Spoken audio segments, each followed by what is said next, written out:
Helpverleners in het noorden ben juist zo'n 200 keer uitrijden vanwege de storm. Dat meldt de meldkamer Noord-Nederland. Het grootste deel van de meldingen kwam uit Friesland. We hebben in rondom in de provincie problemen.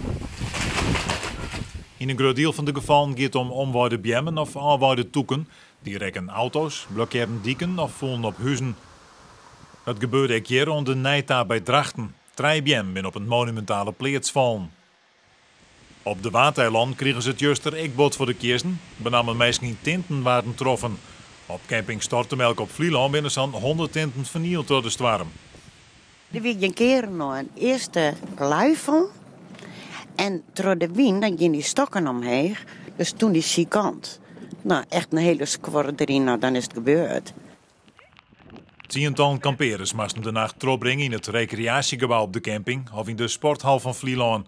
Een deel van haar verliet uit het eiland, oren krijgen een vervangende tint ombeen. Jongeren op camping Stortemelk maakt je de skiën op.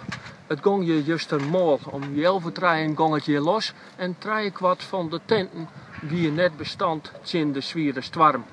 Joet rom je de boel op, ze gaan een huis of ziet je onderdak elders.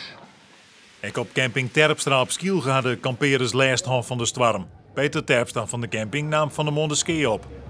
Nou ja, zoals je ziet ligt een eigen tent natuurlijk. Nou, en al die partytenten, nou ja, de stokken, dat zie je daar ook wel, ligt overal. Nou ja, meestal gaan de eigen tenten als eerste. Van ons staan wel goed vast. Nee, is het nog een beetje droog ben? Een beetje klam. Ja, kerstens ben een beetje vochtig en zo, maar ja. Wat maar zien hoe het vandaag gaat. Voor het eerste nacht, dus ik hoop dat ik een beetje kan slapen op die klamme bedden. Voor zover bekend is er net één verwoende rekker door de storm.